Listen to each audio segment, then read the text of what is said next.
आपके सामने मुख्यमंत्री मनोहर लाल ने मंगलवार को हरियाणा विधानसभा के शीतकालीन सत्र के बाद पत्रकारों से बातचीत करते हुए कहा कि 3 दिनों तक हुए शीतकालीन सत्र में विचारात्मक रचनात्मक मुद्दों पर चर्चा हुई। 157 प्रश्न पूछे गए, जिनमें से 60 तार्किक प्रश्न थे। 62 ध्यान आकर्षण प्रस्ताव भी आए और जिले के उचाना के एक स्कूल में हुई घटना को लेकर कहा कि स्कूल शिक्षा मंत्री श्री कंवर पाल की अध्यक्षता में 5 सदस्यीय कमेटी गठित की जाएगी, जो स्कूल में हो रही इस प्रकार के मामलों की जांच करेगी। इसके अलावा दुबई से 40, यूके से 120 स्किल्ड मैन पावर की मांग की गई। राज्य सरकार की ओर से इस संबंध में विज्ञापन जारी किया गया। साथ ही उन्होंने कहा कि 28 दिसंबर 2023 को SYL को लेकर केंद्रीय जल शक्ति मंत्री गजेंद्र सिंह शेखावत पंजाब और हरियाणा के मुख्यमंत्री के साथ बैठक करेंगे।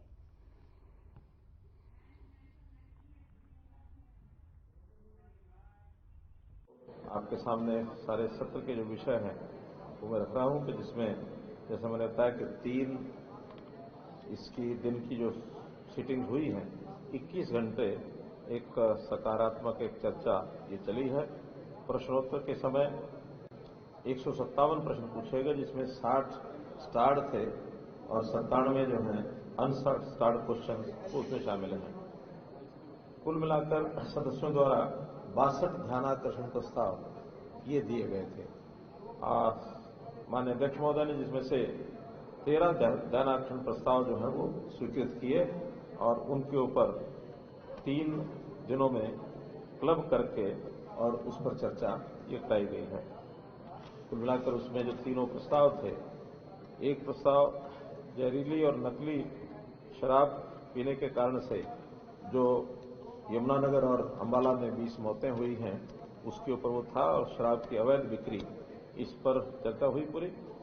और इसी प्रकार से एक प्रस्ताव दूसरा स्कूल का इंफ्रास्ट्रक्चर और राज्य के कन्या वरिष्ठ माध्यमिक विद्यालय उचाना मंडी जींद में यौन उत्पीड़न का जो विषय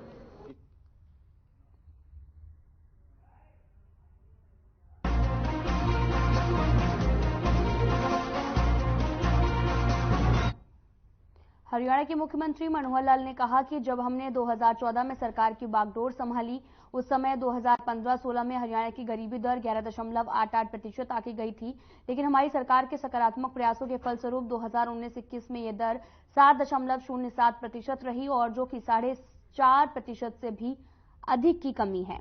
इस प्रकार हरियाणा में 14,29,341 परिवार गरीबी रेखा से ऊपर हैं। और साथ ही कहा कि Olympian gold medallist Neeraj Chopra के गांव खंडरा में अंतर्राष्ट्रीय खेल स्टेडियम बनाने की भी घोषणा की गई और इसको मूर्त रूप दिया जाएगा और कई मुद्दों पर भी जानकारी दी है।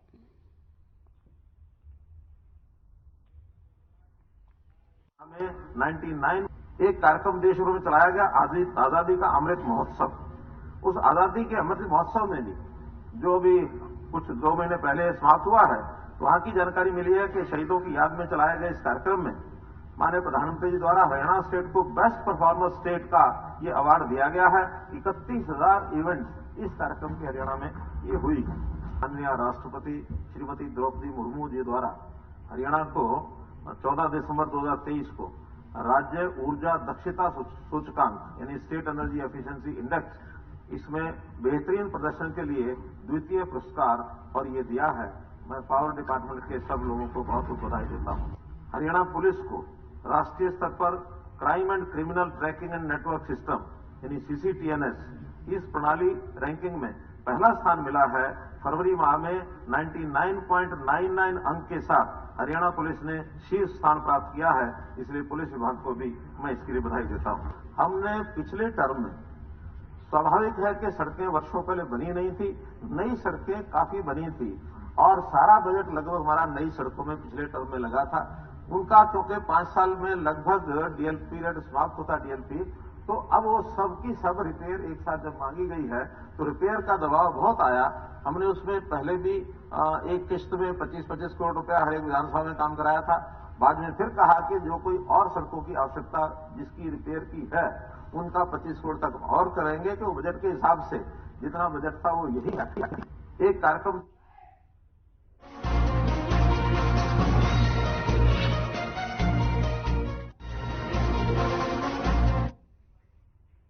एक मिनट एक साथ गीता पाठ का 23 दिसंबर को पूरे विश्व में आयोजन किया जाएगा। गीता मनीषी स्वामी ज्ञानानंद महाराज ने कहा कि गीता समूचे संसार को एक परिवार की धारणा से जोड़ती है। गीता मानवता का संदेश देती है और जिस तरह से गाड़ी के लिए ब्रेक जरूरी है, इसी तरह से जीवन में विवेक जरूरी है। उन्होंने कहा कि भारत के अलावा विश्व के अन्य देशों में 23 दिसंबर को ठीक 11 बजे 1 मिनट एक साथ गीता का पाठ का आयोजन किया जाएगा, जिसमें गीता के प्रथम, मध्य और आखिरी श्लोक का उच्चारण भी किया जाएगा।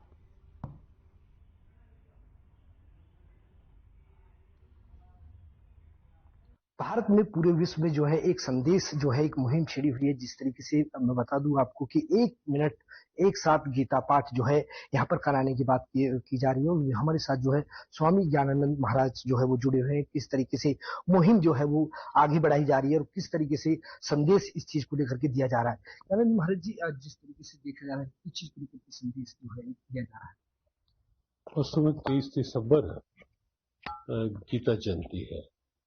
वो तिथि है जब आज से 5160 वर्ष पूर्व भगवान श्री कृष्ण ने अर्जुन के निमित्त से कुरुक्षेत्र की धर्मधरा से समूची मानवता के लिए गीता उपदेश दिया था। इस दिन पर प्रातः 11 बजे पूरा विश्व गीता से जुड़े, गीता के सार से जुड़े, भले छोटे रूप में जुड़े। इसी के लिए जियो गीता ने एक बड़ा आह्वान किया है विश्व भर के लिए, बिना किसी भेदभाव के, क्योंकि गीता में ऊंच नीच न जात पात है, गीता माता सबके साथ है। इस बात को लेकर के हमने सबसे कहा, शिक्षा क्षेत्र हो, चिकित्सा क्षेत्र हो, न्याय क्षेत्र हो, व्यवसायिक क्षेत्र हो, राजनीतिक क्षेत्र हो, प्रशासन क्षेत्र हो, या बच्चों को सुसंस्कार देने की बात हो, युवाओं में सकारात्मक और रचनात्मक ऊर्जा का संचार करने की बात हो, या पूरी मानवता का सद्भावना में श्रृंगार करने की बात हो, उसके लिए भगवद गीता उपयुक्त है। और भगवद गीता के 3 श्लोक, प्रथम अध्याय का प्रथम श्लोक, मध्य श्लोक लगभग 9वें अध्याय का 22वां और अंतिम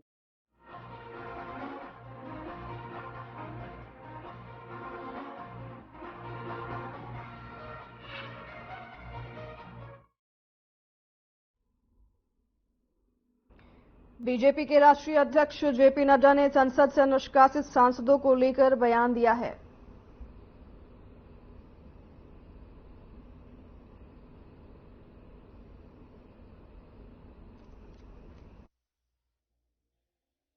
आपने देखा होगा कि एक सांसद भारत के उपराष्ट्रपति जो संवैधानिक जगह पर बैठे हैं, संसद के प्रांगण में उनकी नकल की जा रही है और ये कांग्रेस का नेता राहुल गांधी उसकी वीडियो बना रहा है। ये भी आज हमको देखना था।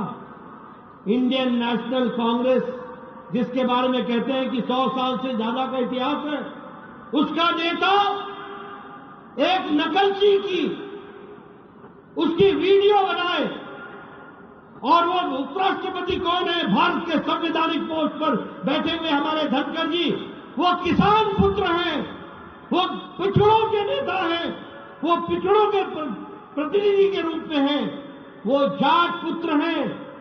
अब राहुल गांधी को ऐसे समय पर ओबीसी की याद नहीं आती। वैसे ओबीसी का राग लाते हैं, ओबीसी, पिछड़ा पिछड़ा पिछड़ा। एक संवैधानिक जगह पर बैठा हुआ व्यक्ति, किसान पुत्र, जाट पुत्र, ओबीसी को रिप्रेजेंट करने वाला पुत्र, आज उसकी तौहीन की जाती है, आज उसका मजाक किया जाता है। बोलिए, भारत सहेगा ऐसे लोगों को? बोलिए, सहेगा ऐसे लोगों को? ऐसे लोगों को राजनीति में कोई जगह होनी चाहिए क्या? होनी चाहिए क्या? ये हालत हो गई है कांग्रेस की। आजकल कैमरामैन का काम संभाल लिया है। कैमरामैन, मुझे गोरखपुर में हमारे सांसद रवि किशन जी मिले, वो कह रहे थे कि हमारे भोजपुरी स्टूडियो में भी कैमरामैन की जगह खाली है, अगर एग्जामिनेशन दे तो हम विचार कर सकते हैं ऐसे कैमरामैन के लिए। ये स्थिति आकर के खड़ी हुई है। आप बताइए, इसकी निंदा होनी चाहिए कि नहीं होनी चाहिए? बोलिए निंदा होनी चाहिए कि नहीं होनी चाहिए? मित्रों, यह एक तरफ क्या कहते हैं, मोदी हटाओ, मोदी हटाओ, मोदी हटाओ, और मोदी जी क्या कहते हैं, देश आगे बढ़ाओ, देश आगे बढ़ाओ, देश को आगे ले जाओ, इसके लिए काम करो। सरकार लोगों के घर घर जाकर लाभार्थियों को योजनाओं की सौगात दे रही है। मौके पर लोगों ने समस्याओं का समाधान भी किया, साथ ही वंचित लोगों को सरकार की योजनाओं का तुरंत लाभ भी दिया जाएगा।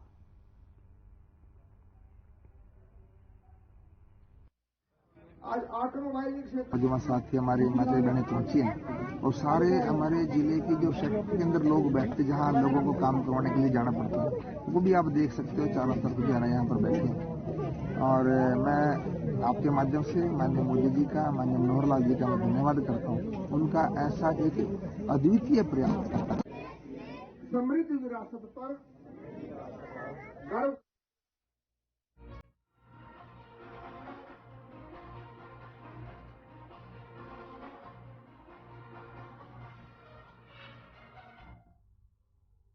बढ़ते आगे, आपको बता दें कि कुरुक्षेत्र के थानेसर विधानसभा के गांव खेड़ी ब्राह्मण और गांव चंद्रभानपुर में विकसित भारत संकल्प यात्रा और जनसंवाद यात्रा का थानेसर नगर परिषद के निवर्तमान अध्यक्ष उमा सुधा ने स्वागत किया। उमा सुधा ने कहा कि सरकार द्वारा सभी वर्गों के कल्याण के लिए अनेक योजनाएं चलाई जा रही हैं। सरकार द्वारा कल्याणकारी योजनाओं का सीधा लाभ लाभार्थियों तक पहुंचाने के उद्देश्य से योजनाओं के क्रियान्वयन में पारदर्शिता लाई गई। अब लाभार्थियों के बैंक खाते में सीधे योजना का लाभ पहुंच रहा और सरकार द्वारा सभी वर्गों के कल्याण के लिए अनेक योजनाएं चलाई जा रही हैं और किसानों के कल्याण के लिए सरकार द्वारा अनेक कदम उठाए जा रहे हैं। केंद्र और प्रदेश सरकार द्वारा नारी सशक्तिकरण और सुरक्षा के लिए अनेक फैसले लिए गए। उपस्थित गण को भी विकसित भारत का संकल्प दिलवाया गया। जनसंवाद यात्रा कार्यक्रम के दौरान शिक्षा के क्षेत्र में होनहार स्कूली बच्चों को सम्मानित भी किया गया।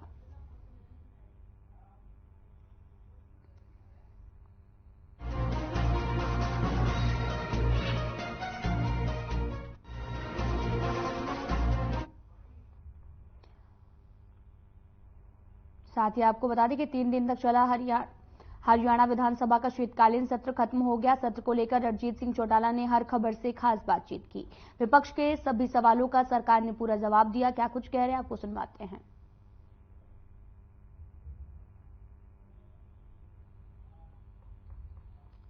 हरियाणा विधानसभा का 3 दिन का शीतकालीन सत्र आज जो है समाप्त हो गया है। सत्र को लेकर हमारे साथ बातचीत करने के लिए हरियाणा के ऊर्जा एवं जेल मंत्री रणजीत सिंह चौटाला है, उनसे बात करते हैं। सर, सत्र की 3 दिन की कार्रवाई को आप कितना फ्रूटफुल देखते हैं, कितना काम हुआ? बड़ा अच्छा हुआ। सब लोगों को बैठ के जितने स्टेट के मामले थे, अब विपक्ष ने उनको उठाए, सरकार ने उसका जवाब दिया। लोगों ने पूरे प्रदेश में देखा, टीवी पे हर आदमी जुड़ा होता है, अखबारों में छपेगा, सब लोगों के सामने आता है। तो बढ़िया बात है कि एक डेमोक्रेसी में जिस तरीके की लोगों के बीच में हमारी जिसे कहना ट्रांसपेरेंसी होनी चाहिए, वो है, अच्छा हुआ। कई बार देखने को आया कि कुछ नोक-झोंक भी हुई, जिस तरह से उप मुख्यमंत्री दुष्यंत चौटाला और गीता भुक्कल के बीच में जो विवाद हुआ, हाई कोर्ट से उसकी जांच करवाने की बात हुई, फिर बाद में गरिमा हनन का मामला दिया और इस पूरे वाकये को जिस तरीके के शब्दों का इस्तेमाल दोनों तरफ से किया गया, एक ने कहा कि पंचायत उनके घर पे हुई थी, दूसरे ने कहा कि नहीं हुई, तो इस पूरे वाकये को कैसे देखते हैं? सदन के नेता से लेके विपक्ष के नेता और स्पीकर और बाकी हाउस के सब मेंबर्स, हम ह्यूमन बींग है ना, हम कोई अलग तो नहीं है। हम में भी इस तरीके की बातें स्वभाव आते रहती हैं, पर जो समय की बातें होती है उससे पूछा जाता है, रिप्लाई करते हैं। जैसे एक मामला आया जहां उसका कादियान साहब के स्पीकर साहब में थोड़ी सी नोकझोंक हो गई थी, पर उसके बाद जब हुड्डा साहब बीच में आए, इंटरवीन करा, तो मामला सुलझ गया।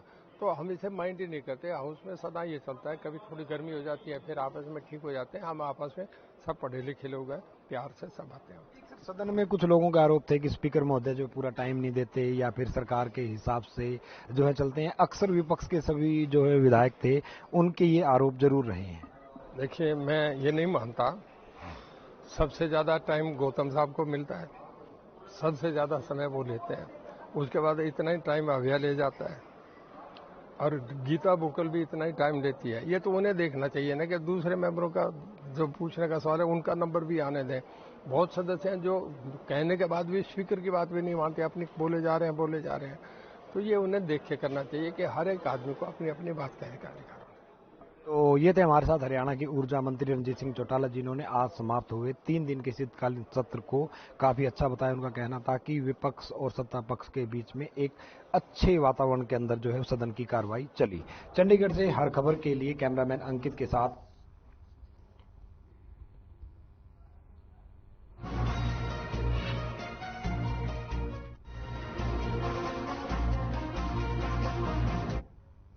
तो 3 दिन तक चला हरियाणा विधानसभा का शीतकालीन सत्र खत्म होने के बाद में कांग्रेस विधायक कुलदीप वत्स का बयान सामने आया और कहा कि 3 दिन के शीतकालीन सत्र के दौरान सरकार मुद्दों से भागती हुई दिखाई दी। क्या कुछ कहते हैं, सुनवाते हैं आपको।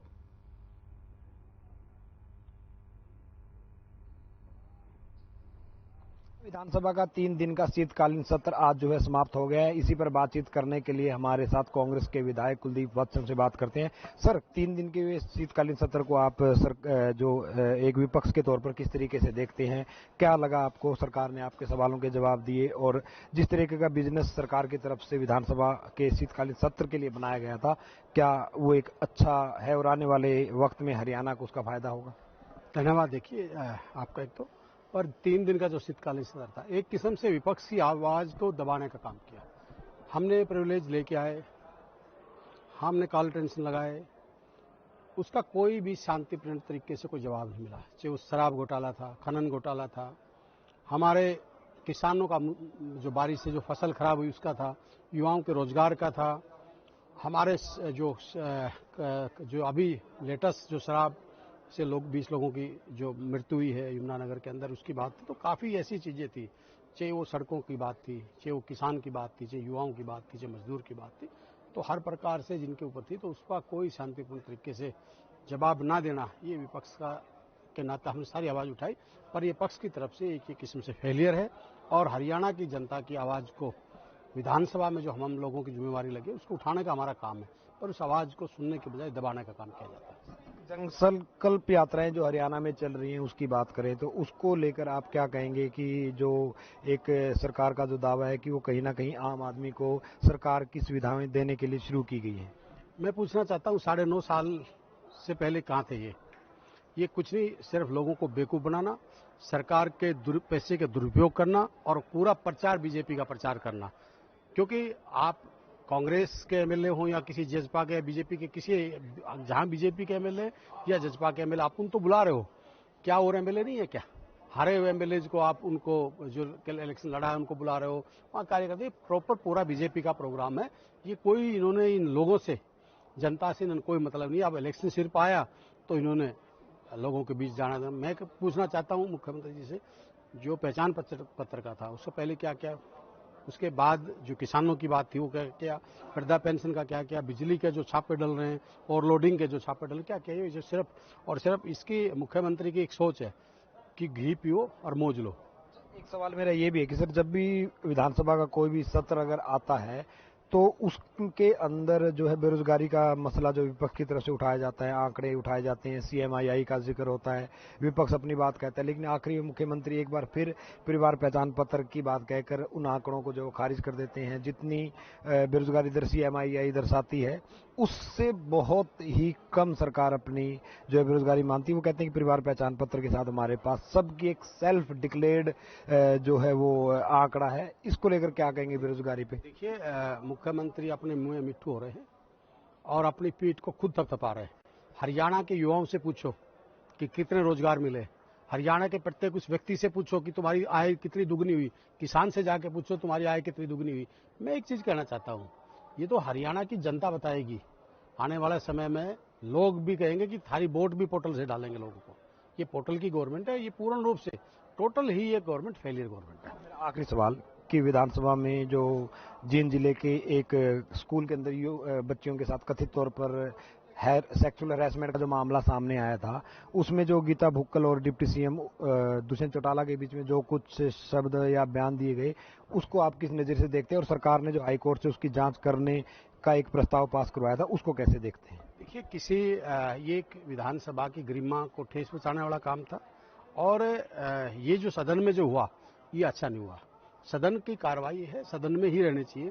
मैं तो कहना चाहता हूं, अगर आप सारी सीटिंग जजों से जांच कराना चाहते हो तो खनन घोटाले की भी जांच कराओ, रजिस्ट्री घोटाले की भी, शराब की भी कराओ, जो पेपर लीक घोटाले की भी कराओ, जो आपके चेयरमैनों के ऑफिस में करोड़ों रुपए मिले उसकी भी कराओ। तो बहुत ऐसे हैं जिनकी Through constant innovation, the group provides its clients with